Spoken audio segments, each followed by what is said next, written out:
নমস্কাৰ মই পল্লৱ কলিতা আমাৰ এডুকেশ্যন চেনেল ইউনিক সায়েন্স টিউটৰিয়েলত তোমালোক সকলোকে স্বাগতম জনাইছো মই আজি high secondary first year structure of atom পাৰ্টটো ডিসকাশন কৰিম আৰু মোৰ টপিকটো হৈছে quantum number next quantum number হৈছে magnetic quantum number this quantum number describe the behavior of electron in a magnetic field so এখন magnetic field electron to কেনেদৰে behavior হৈ থাকে হেতু কোনে ডিটাৰমাইন কৰে magnetic quantum number determine কৰে আমি জানো ইলেক্ট্ৰন টো হৈছে চাৰ্জ পাৰ্টিকল যেটা ইলেক্ট্ৰন টো ৰিভলভিং হৈ থাকে around the nucleus তেতিয়া কি হয় ইলেক্ট্ৰন টোৱে এটা টাইনি ম্যাগনেট ডেভেলপ কৰে আৰু সেই ইলেক্ট্ৰন টো যেতিয়া আমি এক্সটাৰ্নাল ম্যাগনেটিক ফিল্ডত ইনফ্লুয়েন্সত হয় তেতিয়া গিভেন সাবশেলত থকা ইলেক্ট্ৰন টো নিউক্লিয়াছৰ চাৰিওফালে কিছুমান প্ৰিফাৰ্ড ৰিজনত কি হয় ওৰিয়েন্ট হয় আৰু সেই preferred region বিলাককে কি বুলি কোৱা আছে orbital বুলি কোৱা আছে যত probability of finding the electron to কি হৈ থাকে সদায় maximum থাকে so that means this quantum number helps to determines the numbers of orbitals present in a given subshell so কোনো এটা given subshellত numbers of orbital কিমান আছে কিমান present আছে হেতু তোমাৰ কি কৰে determine কৰে that means it is denoted by the letter ml this is l ml দ্বাৰা বুজোৱা হয় for a given value of l so ml is equal to কিমান হ'ব -l to +l so also l is equal to 0 হয় তেনে আমি এটা কি কম পাম this is f subshell ইয়াত কি আছে this is called f subshell so now the l is equal to 0 হয় so the ml ৰ ভ্যালুটো কিমান হ'ব so -l to কি হৈছে +l so ইয়াত l ৰ ভ্যালুটো 0 so ইয়াত আমি কি লিখিব পাৰিম ml is equal to কি হৈ যাব also 0 হৈ যাব so ml is equal to 0 হৈ যায় that means কি ml ৰ ভ্যালু কি দিয়া numbers of orbitals গতিকে আমি গম পালো s subshellত এটা orbital আছে that orbital is called s orbital ঠিক আছে যদি আমি l is equal to 1 ন so ml ৰ ভ্যালু কিমান হ'ব -l to কিমান হ'ব তোমাৰ +l so -l means কি -1 0 to কিমান হৈ গল তোমাৰ +1 so ইয়াৰ পৰা আমি দেখিলো for a given value of l so ml ৰ ভ্যালু কিমান আছে -1 0 +1 that means আমি গম পালো যে l is equal to 1 হয় তেনে এটো কি আছে p subshell বুজাব so that means p subshell contains কি হ'ব তোমাৰ ml ৰ ভ্যালু কি দিয়ে numbers of orbital দিয়ে so p subshell contains কি হৈছে 1 2 3 that is 3 orbital and this 3 orbital is called p orbital a 3 orbital কি বুলি কোৱা আছে p orbital বুলি কোৱা হয় that means it is a 3 orbital আছে so each orbital is designated as কি হ'ব px and py and pz so px py pz এটা each orbital কি হয় designated কৰা ঠিক আছে আহি গল l is equal to 2 হলে so ml ৰ ভ্যালুটো কিমান হ'ব -l to +l so -l first কি আছে -2 so next আহিব তোমাৰ কি -1 তাৰপা কি 0 so next আহি গৈছে কি +1 next আহি গৈছে প্লাস l ৰ ভ্যালু কি আছে -l to +l so l ৰ ভ্যালুটো কি আছে 2 so -l to +l this is কি -2 to +2 so -2 আৰু +2 ভিতৰত কি নম্বৰ আছে -1 0 and +1 আছে so ইয়াৰ পৰা আমি কি দেখিলো for a given value of 2 that is 2 l is equal to 2 মানে আমি গম পালো d subshell so d subshell it contains কিমান orbital so ml কি হৈছে numbers of orbital দিয়ে so d subshell contains কিমান orbital 1 orbital 2 3 4 5 so d subshell কেইটা orbital আছে 5 orbital আছে আৰু this 5 orbital is called d orbital এটা যদি তোমালোক কোৱেশ্চন আহে how many orbitals are present in d orbital that is d orbital কেইটা orbital present আছে this orbital is present 5 orbitals next আমি যদি কওঁ l is equal to 3 হয় so then ml ৰ ভ্যালু কিমান হ'ব -l to +l this is -3 to কেনি থাকিব +3 থাকিব so -3 to +3 কি numbers আছে so ml is equal কিমান হ'ব -3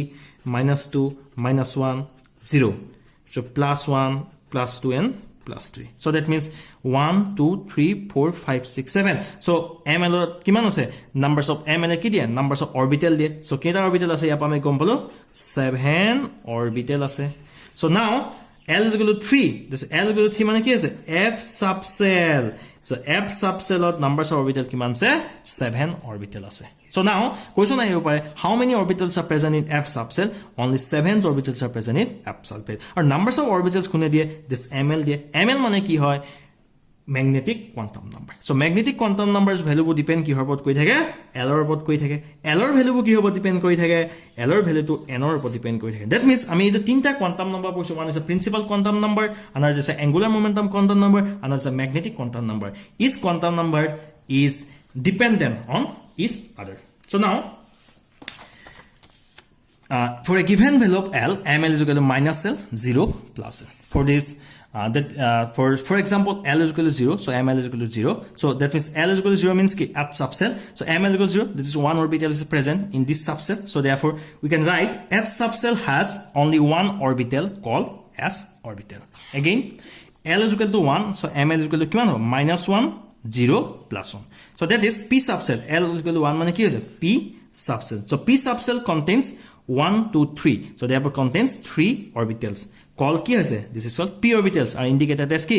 This is minus 1 means কি? Px, Py and Pz. So each orbital is designated as Px, Py, Pz. So I mean tinta P orbital আছে. This P orbital is indicated as Px, Py and Pz. Again, if L is equal to যদি তোমাৰ 2 হয়, so ML is equal to কিমান হ'ব? minus 2, minus 1, 0, plus 1 and plus 2. That is L is equal to 2 হলে ML is equal to কিমান আছে? minus 2 to plus 2. So now L is equal to 2 হয়, that is called D subcell. So আমি ML of value পা গম পাওঁ numbers of orbitals. So ML of value কিমান আছে? কেটা ভ্যালু আছে? এটা, দুটা, তিনটা, চাৰিটা, পাঁচটা আছে। গতিকে ML এর ভ্যালু আছে পাঁচটা আছে। So আমি গম পাম this subcell is contains 5 orbitals. So now that is D subcell contains 5 orbitals called D orbitals. This 5 orbitals কি বুলি কোৱা আছে? D orbitals বুলি কোৱা আছে। Again আহি গৈছে, so L is equal to 3. So ML is equal to কি হ'ব? minus 3 to plus 3. So minus 3, minus 2, minus 1, 0, plus 1, plus 2, plus 3. So L is equal to 3 মানে কি? L is equal to 3 মানে হৈছে F subcell. So F subcell contains কি? 7 orbitals. So how? আমি কেনেকৈ identify কৰিছে 7 orbitals? So ML is equal to কিমান পালো আমি? minus 3, minus 2, minus 1. That is কি? 1 value, 2 value, 3 value, 4, 5, 6, 7 টা value পালো ML ৰ। গতিকে ML orbital, that means কি? ML কি দিয়ে? numbers of orbital দিয়ে। So ইয়াত 7 টা value আছে ML ৰ। গতিকে L is equal to 3 numbers of orbital কিমান থাকিব? 7 থাকিব। So we can write, so F subcell contains 7 orbital called F orbitals. So therefore, আমি যদি এটা যদি তোমালোকক এটা যদি তোমাক এটা ফৰ্মুলা দিও, ইয়াত L is equal to 3. So L is equal to 3 হয়, numbers of orbital কি হয়? 7 হয়। So আমি numbers of orbital is equal to twice L plus 1. where L is equal to কি আছে? Angular momentum quantum number. So now, if L is equal to যদি 0 হয়, so numbers of orbital, কিমান হ'ব? So number of orbital হৈ যাব তোমাৰ twice L plus 1. So twice L plus L is equal to 0. This is কিমান হ'ব? L is equal to 0 হলে 2 into 0 plus 1 is equal to কিমান হ'ব? 1 হৈ গ'ল। So L is equal to 0. This is H subcellত কেটা orbital আছে? আমি গম পালো 1 orbital আছে। ঠিক আছে, যদি আমি L is equal to যদি আমি 1 দিও, so twice L plus 1 ৰ পৰা আমি numbers of orbital পাই যাম। So তেনে হলে তোমাৰ numbers of orbital আমাৰ ফৰ্মুলা আছে twice L plus 1. So is equal to কিমান হ'ব? 2 into L of value কিমান আছে? 1 আছে। 2 into 1 plus 1 is equal to কিমান হ'ব? 3. Numbers of orbitals কিমান হৈ গ'ল? 3. So that means L is equal to 1. This is P subcell. Numbers of orbitals কিমান আছে? 3. So তেনেকৈ আমি ইকুৱেশ্যনটো সহায়ত আমি গোটেইকেইটা কোন numbers of orbital determine কৰিব পাৰি in a subcell. So there are twice L plus 1 orbital or ML values for each values at প্ৰত্যেকটা value of L ৰ কাৰণে আমি twice L plus 1 this orbital determine কৰিব। So subcell S যদি subcell থাকে তাৰ numbers of orbital 1 থাকে। P subcellত numbers of orbital তোমাৰ কিমান থাকে? 3 থাকে। D subcellত numbers of orbital 5 আছে। F subcellত numbers of orbital 7 আছে and G subcellত numbers of orbital কিমান আছে? 9 আছে। And this is third principal cell লৈছো n is equal to 3. That is third principal cellত so কিমান numbers of orbitals আছে আমি determine কৰিব লাগে। এইবিলাক তোমালোকৰ 1 marks of question আহে। মই বুজাই দিছো this is third principal cell. So third principal cellত কিমান numbers of orbital determine কৰিব লাগে? So কিমান numbers of orbital determine কৰিবলৈ আমি জানিব লাগিব numbers of subcell. So here L ৰ value কি যেন numbers of subcell দিয়ে, that is this L is equal কি হৈছে তোমাৰ angular momentum quantum number. So L is equal to 0, 1, 2. So herefore L is equal to 0 means ki this is 3s subcell, L is equal to 1 means ki 3p subcell, L is equal to 2 means ki 3d subcell. So each subcell আমি কি determine কৰিব লাগিব? Numbers of orbital determine কৰিব লাগিব। So first আমি চাইছো 3s subcell. So 3s subcellত আমি determine কৰিব numbers of orbital. So 3s subcell numbers of orbital determine কৰিব আমাৰ formula কি আছিল? twice L plus 1. So here 3s subcell, so 3s subcellত তোমাৰ কি আছে? L ৰ value টো কিমান হ'ব? 0 হ'ব। So the L of value to 0 হয় 2 into 0 plus 1 is equal to কিমান হ'ব? Numbers of orbital 1 orbital. Again, I said 3p subcell. So 3p subcell of L is equal to কিমান? 1. So numbers of orbital, that is কি হ'ব? ML of value পাই গলো আমি twice L plus 1. So 2 into 1 plus 1 is equal to কিমান পালো 3 পালো so that means 3p subshell তোমাৰ orbital কিমান আছে 3 orbital আছে that is 3d subshell আছে so আমি যদি চাও